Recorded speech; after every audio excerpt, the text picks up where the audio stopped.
Donc, vous nous devez. Premier accord, vous devez payer la dette coloniale. Vous devriez considérer que les bâtiments dans lesquels vous habitez, ce sont des bâtiments français. Il faut payer la location par mois.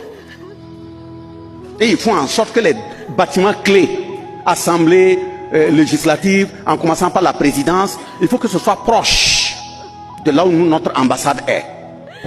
Pour que si on veut venir à l'intérieur, ce ne soit pas difficile pour nous. Et on a la possibilité, on a même les moyens de creuser en bas, marcher, venir, pour que personne ne nous voit. Vous ne devrez pas déménager et rester. Et ils ont les caméras, ils contrôlent. Et le jour où vous allez vous réunir pour dire conseil de ministres là, ce sont vos populations qui croient que vous êtes en conseil de ministres. C'est nous qui avons décidé de la date et de comment ça doit se faire. Les dossiers que vous devrez analyser en conseil de ministres, c'est nous qui appelons pour dire tel dossier nous n'a validé, tel dossier nous n'a validé, tel dossier on n'a pas eu le temps, mettez ça de côté. C'est ça qui est l'ordre du jour du conseil de ministres. Et dès lors que vous finissez, vous sortez, vous dites bon, on a validé ça et ça. On dit attendez d'abord. Ils lisent le contenu du rapport, s'ils sont d'accord, ils vous amènent et ils disent allez-y publier dans votre journal officiel. Gare à toi, si un dossier qu'ils ont mis de côté, toi tu le ramènes pour analyser parce que vous êtes en conseil de ministres. On vous l'a déjà dit. Pendant ton initiation chez eux, ils te l'ont dit. Donc le deuxième élément, après la dette coloniale, on te dit que le franc CFA qu'ils ont créé là, depuis 1945, par décret signé par De Gaulle, son ministre des colonies et son ministre des Finances, gare à toi si tu crées une autre monnaie. Voilà, c'est le franc CFA que tu dois utiliser. Troisième élément, si tu dois goudronner une route qui doit quitter Tinkourou aller à Ouaga, tu informes notre ambassade. Il va appeler nos entreprises qui sont à Ouaga Bobo pour venir regarder. S'ils ne veulent pas, en ce moment tu peux appeler quelqu'un d'autre. Et on lui dit, dans le cadre de la coopération, les relations avec les pays, gare à toi si tu titres une relation avec un autre pays. C'est avec notre pays seulement que tu dois coopérer. Au niveau de l'achat des armes et autres, la formation des militaires, vous ne pouvez pas coopérer avec quelqu'un d'autre. Hein. C'est nous qui formons vos militaires, vos FDS. C'est avec nous vous payez le matériel militaire, pas ailleurs. Et chaque année, vous devrez faire le point de la richesse de votre sous-sol. Si vous trouvez du diamant, quoi, parce qu'ils sont venus, ils ont fait la prospection. Et quand ils ont trouvé ce qu'ils voulaient, ils savent que le sous-sol est riche, ils ont gardé ces papiers, et puis fait des faux papiers remettre pour dire que le sol ne contient rien. Au Burkina, oui, il n'y a rien, il n'y a pas d'or, il n'y a rien. Aujourd'hui, on commence à découvrir. Donc, dans leur constitution, ils disent, comme c'est notre répondant, les élections là, on va mettre 2 mandats.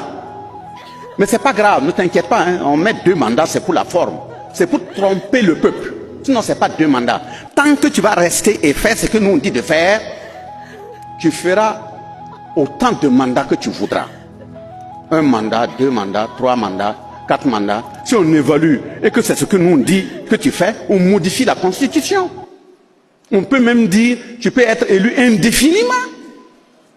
Si tu as été même un bon élève, tu as bien répondu, si tu veux même après ta mort, nous on peut garder le fauteuil 1 an avec ton nom. Vous voyez ça? Nous aussi on dit on a des présidents.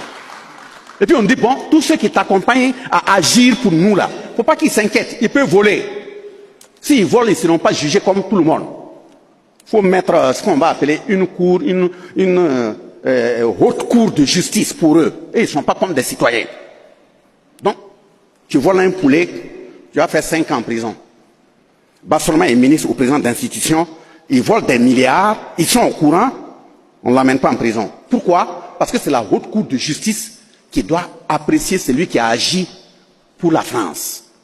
Et dans cette haute cour de justice, on met mes collègues anciens ministres, anciens présidents d'institutions, anciens députés, qui sont eux aussi tous des voleurs. Donc ils se connaissent entre eux. Quand ils commencent, on programme le jugement. Quand ça approche, on trouve que les gens sont mobilisés. Ils font tout en bas. Un des retraités parmi eux là meurt. On dit oui, ils ne sont plus au complet. On va attendre de compléter la cour. Donc ils vont rester dans compléter la cour là, infini. Les élections sont truquées. Il n'y a pas de justice.